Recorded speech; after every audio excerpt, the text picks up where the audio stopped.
Hello folks, Fuzz here, welcome to another Planet Coaster video, and today we're going to be taking a look at the brand new Adventure Pack, a piece of DLC content that has just been made live. Well, actually, it was yesterday, so perhaps a day late here, I apologise for that, but been busy. And we'll also be having a look at the features that come with the Adventure Pack, as well as some free extra features that come with the patch that accompanied the DLC.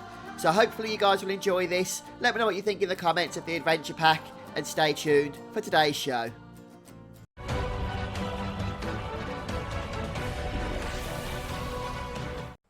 Right, so I've started up a clear sandbox park here, and we'll have a look at some of the new features that are included with the Adventure Pack, which is available for £7.99, I believe, plus whatever else that might be in your own currency, but that's the UK currency, of course. So we've got a few new rides, 2 or 3 new rides, depending on how you look at it, but 3 in terms of what's available in the game interface. We've also got some new scenery items, a whole lot of new scenery items in fact, 323 scenery items and 75 building items, along with new music tracks, new ambiences, new sound effects, and a bunch of other stuff as well. Firstly then, let's have a brief look at some of these scenery items that are available for us, and we can go to more filters here and select content packs. These are the ones that are part of the DLC content, and select adventure. So we can see there's a whole ton of new stuff in terms of scenery, including 56 gold pieces as well, so that we can build statues and the like, and some special effects as well, including some beetles which run all over the place, as you'll see when I show you in a moment. And along with the usual scenery, there's also some foliage and other bits and bobs. There's the special effects I was talking about, lava, rock impacts, that sounds interesting. And some lava plumes as well. See? Pretty good stuff. And what's this one here? Lava pouring. Okay, can't seem to see too much with that at the moment. But let's have a look at some of the buildings as well. If we go over to buildings here. And again, go to more filters, content packs, adventure. Apologies, by the way, my nose is completely blocked. I didn't mention in one of my other videos. So if I'm sounding a bit groggy, that will be why. And we get the usual the usual walls to build our temples and our pyramids and whatever else it is that you want to build. You get your usual array of building blocks there, which is nice to see. And let's have a look at some examples here. We've got some statue pieces. Yeah, like a demolished statue or an old ancient statue that's fallen down. Some more statues here. You can, of course, build these statues in upright positions as well. Kind of looks pretty freaky, doesn't it, actually? And outside of the statues, we've got some crash planes. And you do get some movement with these as well. You can see the propellers blowing a little bit in the wind. And over here, another crash plane with some special effects. This is on fire. This is using all the building pieces that I've just shown you, along with some older building pieces that make sense to use as well. So we can see on this one, the propellers come off as it's crashed. Pretty impressive. Another crash plane. And outside of the crash planes, we get some other objects as well here. Pretty awesome temple piece, using some of those fire special effects, or lava special effects, that we saw. And here we can create, as you can see, some nice pathways for our guests to walk through. With some adventure trucks. Pretty awesome. And also a nice bridge with some battling scorpions on. I really do like this one, actually. So, of course, you can put your path under that for guests to walk under. And have this as a nice entrance, perhaps, to your temple-themed area of the park. And then a pretty awesome scenery item here, using those pieces that we've just seen, has been made. You know, it's a bit like Indiana Jones style, isn't it? Make your way through here for the, whatever it is that you want to collect at the end, the treasure or something. The golden chalice. If you want to dig up those snakes.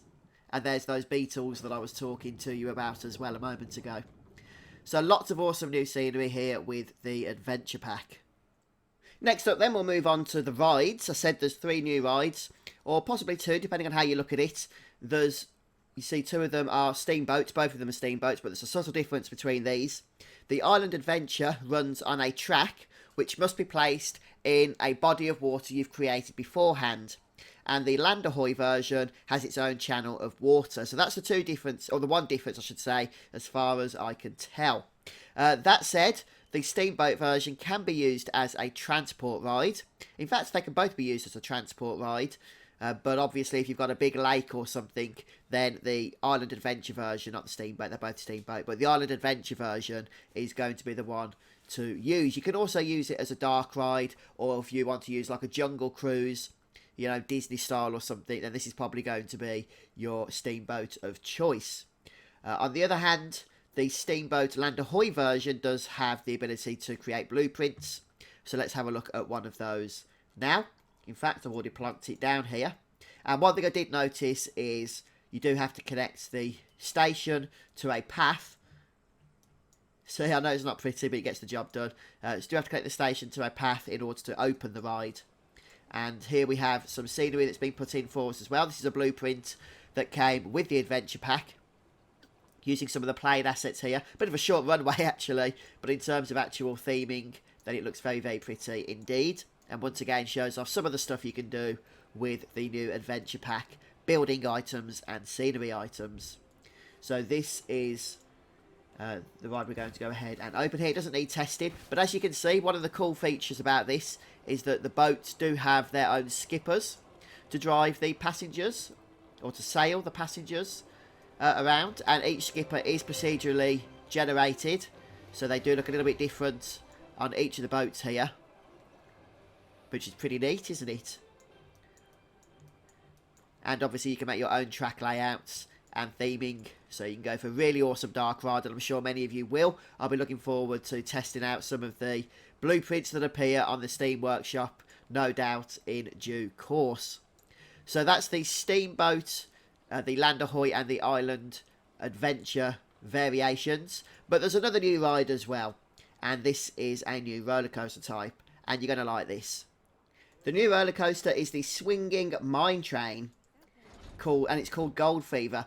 And as far as I can tell, it's been heavily inspired by the roller coaster that is in Walt Disney World, and is based on the Seven Dwarfs Mine Train coaster that's there. And what this basically is a coaster where the seats that you sit in, or the car that you sit in, is kind of set up as a pendulum on the base of the car. So as you go around turns and as the coaster banks, you can go into this kind of free fall banking experience, which is pretty nifty, pretty cool to be honest.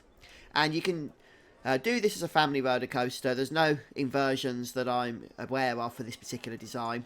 But again, inspired pretty much probably by the Disney roller coaster, the Seven Dwarfs Mine Train, which does exactly the same thing. The cars look very similar as well. And there's a blueprint for this included, so let's have a look at that. I'll just go ahead and delete this one. Here it is. So here we have another Frontier given blueprint with a pretty awesome temple / pyramid theming to it. So we'll go ahead and test this, and we can watch the coaster in action, especially in terms of how those cars react to the bends. And we will ride this roller coaster as well. You can see how it pivots, can't you?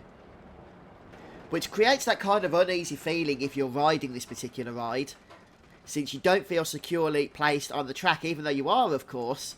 Your brain tries to tell you otherwise. And that's quite a strange drop, actually. The gradient's a little bit unusual.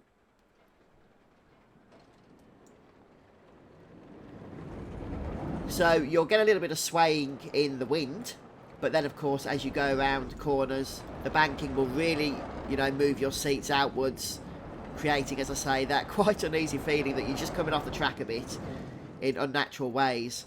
And we go into the actual pyramid itself, having a little look around the scenery in there before coming back out and making our way towards the end of the ride. So we'll go on ourselves at this point, and then I think we'll open it, shall we, to the public, and we can get their thoughts on it as well. Let's just speed up a sec.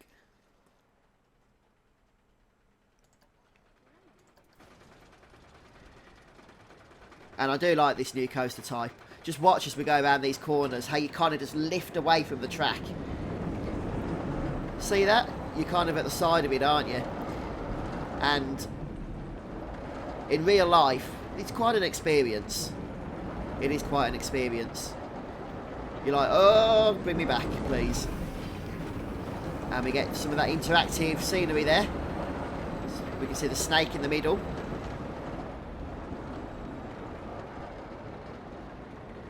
And then, of course, we make our way back to the end. So, a pretty awesome family roller coaster. But you can make some more intense versions of it as well. That pretty much talks about the features that have been included with the adventure pack then. There are, a couple of things I would have liked to have seen, I think. Maybe a new entertainer would have been pretty awesome. I did mention as well that I haven't really shown you this, but this is something you can just look at on your own, or hear on your own, I should say. There are some music tracks and some new ambiences and sound effects to play around with as well. But there's a couple of features that have been patched into the game for those that don't have the adventure packs, or for those that do, but this is free stuff. The first is that you can now go ahead and rename items that the shops sell. And one thing that you can do, a new little item that's been included, talking about shops, is if you go to shops and facilities here, you'll find a new item called the Vista Point.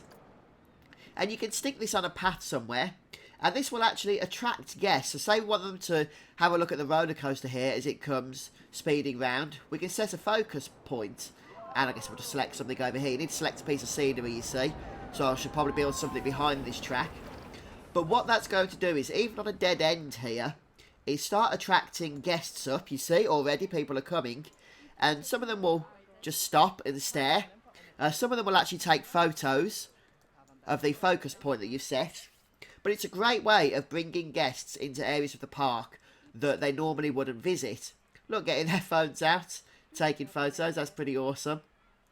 And as I say, the Vista Point here is something that's been included, as far as I'm aware anyway, with the patch itself. So it's not part of the DLC, so everybody can go ahead and use this new cool feature.